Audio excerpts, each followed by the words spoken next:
Hi friends, Manjula Vinod recipe ಚಾನಲ್ಗೆ ನಿಮ್ಮೆಲ್ಲರಿಗೂ ಸ್ವಾಗತ. ಇವತ್ತಿನ ರೆಸಿಪಿಲಿ ನಾನು ನುಗ್ಗೆಕಾಯಿ ಬೇಳೆ ಸಾಂಬಾರನ್ನ ಹೇಗೆ ಮಾಡೋದು ಅಂತ ನೋಡ್ಕೊಂಡು ಬರೋಣ ಬನ್ನಿ. ಸ್ವಲ್ಪ ಡಿಫ್ರೆಂಟ್ ಮೆಥಡಲ್ಲಿ ಮಾಡ್ತಿದ್ದೀನಿ, ಬನ್ನಿ ನೋಡ್ಕೊಂಡು ಬರೋಣ. ಅದಕ್ಕೆ ಬೇಕಾದಂಥ ಇಂಗ್ರೀಡಿಯೆಂಟ್ಸು 1/4 kg ತೊಗರಿಬೇಳೆ ತೊಗೊಂಡಿದ್ದೀನಿ. ನುಗ್ಗೆಕಾಯಿ, ಕ್ಯಾರೆಟು, ದಪ್ಪ ಮೆಣಸಿನ್ಕಾಯಿನ ಈ ಥರ ತೊಳೆದು ಕಟ್ ಮಾಡಿ ಇಟ್ಕೊಂಡಿದ್ದೀನಿ. ಸ್ವಲ್ಪ ಹಲಸಿನ ಬೀಜ ತೊಗೊಂಡಿದ್ದೀನಿ, ಮತ್ತು 1-2 ಆಲೂಗೆಡ್ಡೆನ ಕಟ್ ಮಾಡಿ ಈ ಥರ ನೀರಿಗೆ ಹಾಕಿಟ್ಕೊಂಡಿದ್ದೀನಿ. ಮತ್ತು 1-2 ಈರುಳ್ಳಿ, 2 ಟೊಮೊಟೊನ ಕಟ್ ಮಾಡಿ ಇಟ್ಕೊಂಡಿದ್ದೀನಿ. ಮತ್ತು ಸ್ವಲ್ಪ ಹುಣಸೆ ಹಣ್ಣನ್ನು ನೆನೆಸಿಟ್ಕೊಂಡಿದ್ದೀನಿ. ರುಚಿಗೆ ತಕ್ಕಷ್ಟು ಉಪ್ಪು, ಸ್ವಲ್ಪ ಸಾಂಬಾರು ಪುಡಿ, ಒಂದು ರುಚಿಗೆ ತಕ್ಕಷ್ಟು ಬೆಲ್ಲ, ಅರಿಶಿನ ಮತ್ತು ಕಾಯಿ ತುರಿ 1 ಬಟ್ಲು ತೊಗೊಂಡಿದ್ದೀನಿ.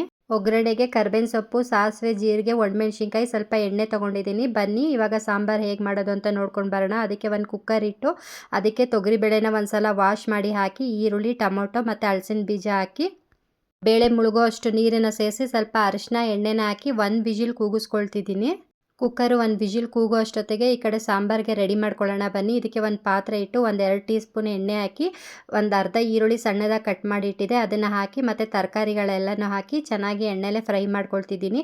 ನೀವು ಬೇಳೆ ಸಾಂಬಾರನ್ನ, ನುಗ್ಗೆಕಾಯಿ ಸಾಂಬಾರನ್ನ ಈ ಥರ ಫ್ರೈ ಮಾಡಿ ತರಕಾರಿಗಳನ್ನ ಮಾಡ್ಕೊಳ್ಳೋದ್ರಿಂದ ಟೇಸ್ಟು ತುಂಬ ಚೆನ್ನಾಗಿ ಬರುತ್ತೆ. ಒಂದು ಸಲ ಬೇಕಾದ್ರೆ ಟ್ರೈ ಮಾಡಿ. ಎಣ್ಣೆಲಿ ತರಕಾರಿಗಳನ್ನು ಒಂದು 5 ನಿಮಿಷ ಚೆನ್ನಾಗಿ ಫ್ರೈ ಮಾಡಿಕೊಂಡ್ರೆ ಸಾಕು, ಈ ಹಸಿ ಸ್ಮೆಲ್ಲೆಲ್ಲ ಹೋಗೋವರೆಗೆ. ಆಮೇಲೆ ಇದಕ್ಕೆ ನಾನು ಬಿಸಿನೀರನ್ನು ಸೇರಿಸಿ ಚೆನ್ನಾಗಿ ಕುದಿಯೋದಕ್ಕೆ ಇಟ್ಟಿದ್ದೀನಿ. ನೋಡಿ ಇವಾಗ ಬೇಳೆ ಎಲ್ಲ 1 ವಿಜಿಲು ಚೆನ್ನಾಗಿ ಬೆಂದಿದೆ.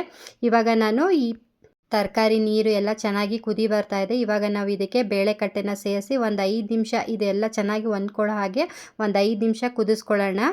ನೀವು ಈ ಥರ ಬೇಳೆ ತರಕಾರಿ ಸಾಂಬಾರು ಅಥವಾ ಬೇಳೆ ನುಗ್ಗೆಕಾಯಿ ಸಾಂಬಾರು ಯಾವುದೇ ಆದರೂ ಅಷ್ಟೇ ಈ ಮೆಥಡಲ್ಲಿ ಮಾಡೋದ್ರಿಂದ ನಿಮಗೆ ತರಕಾರಿ ಎಲ್ಲ ಎಷ್ಟು ಬೇಕೋ ಅಷ್ಟು ಬೆಂದಿರುತ್ತೆ. ತುಂಬ ಚೆನ್ನಾಗಿರುತ್ತೆ ತರಕಾರಿ ಎಲ್ಲ ಕ್ರಿಸ್ಪಿಯಾಗಿ. ತರಕಾರಿ ಬೇಳೆ ಎಲ್ಲ ಚೆನ್ನಾಗಿ ಕುದಿ ಬರ್ತಾ ಇರಲಿ ಅಷ್ಟೊತ್ತಿಗೆ ಈ ಕಡೆ ಒಂದು ಖಾರ ಆಡಿಸ್ಕೊಂಡು ಬರೋಣ. ಅದಕ್ಕೆ ನಾನು 1 ಬೌಲು ಕಾಯಿ ತುರಿ ಮತ್ತು ಸ್ವಲ್ಪ ಸಾಂಬಾರು ಪೌಡ್ರು, ಸ್ವಲ್ಪ ನೀರನ್ನು ಹಾಕಿ ಗ್ರೈಂಡ್ ಮಾಡ್ಕೊಳ್ತಿದ್ದೀನಿ.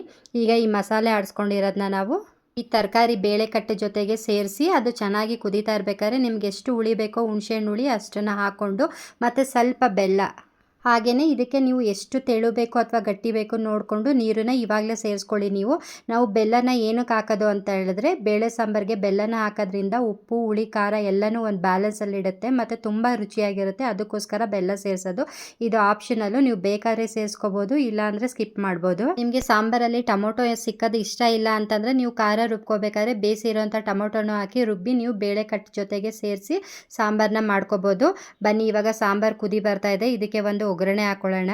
ಮತ್ತು ನಿಮಗೆ ಈ ನುಗ್ಗೆಕಾಯಿ ಬೇಳೆ ಸಾಂಬಾರು ಮದುವೆ ಮನೇಲಿ ಮಾಡ್ತಾರೆ ನೋಡಿ, ಅದೇ ಟೇಸ್ಟ್ ಸಿಕ್ಕತ್ತೆ ನಿಮಗೆ. ಬನ್ನಿ ಇವಾಗ ಇದಕ್ಕೊಂದು ಒಗ್ಗರಣೆ ಹಾಕೊಳ್ಳೋಣ. ಅದಕ್ಕೆ ಸ್ವಲ್ಪ ಕಡಲೆಕಾಯಿ ಎಣ್ಣೆ, ಸಾಸಿವೆ, ಜೀರಿಗೆ, ಒಣಮೆಣ್ಸಿನ್ಕಾಯಿ, ಕರ್ಬೇವಿನ ಸೊಪ್ಪು, ಹಿಂಗನ್ನು ಹಾಕಿ ಸಾಂಬಾರಿಗೆ ಒಗ್ಗರಣೆ ಹಾಕ್ತಾಯಿದ್ದೀನಿ. ಫೈನಲಿ 1-2 ನಿಮಿಷ ಕುದಿಸಿ ಸ್ಟವ್ನ ಆಫ್ ಮಾಡಿದ್ರೆ ನುಗ್ಗೆಕಾಯಿ ಬೇಳೆ ಸಾಂಬಾರು ರೆಡಿ ಆಗುತ್ತೆ. ನೀವು ಇದನ್ನು ಮುದ್ದೆ ಜೊತೆ, ಅನ್ನದ ಜೊತೆ ಅಥವಾ ಓಟ್ಸ್ ಜೊತೆ ಸಹ ತಿನ್ಬೋದು, ತುಂಬ ಚೆನ್ನಾಗಿರುತ್ತೆ. ನಾನಂತೂ ಈ ಸಾಂಬಾರನ್ನ ರೆಡ್ ರೈಸ್ ಜೊತೆ ಸರ್ವ್ ಮಾಡಿದ್ದು, ಸಾಂಬಾರಂತೂ ತುಂಬ ಚೆನ್ನಾಗಿ ಬಂದಿತ್ತು. ಸರಿ ಫ್ರೆಂಡ್ಸ್, ಈ ರೆಸಿಪಿ ವ್ಲಾಗು ನಿಮಗೆ ಇಷ್ಟ ಆಗಿದೆ ಅಂತ ತಿಳ್ಕೊಂಡಿದ್ದೀನಿ. ಇಷ್ಟ ಆಗಿದ್ರೆ ಪ್ಲೀಸ್ ಲೈಕ್, ಶೇರ್, ಕಮೆಂಟ್ ಹಾಗೆ ಸಬ್ಸ್ಕ್ರೈಬ್ ಮಾಡ್ಕೊಂಡು ನೋಡಿ. ಮತ್ತೆ ಸಿಗ್ತೀನಿ ನೆಕ್ಸ್ಟ್ ರೆಸಿಪಿ ವ್ಲಾಗಲ್ಲಿ. ಬಾಯ್.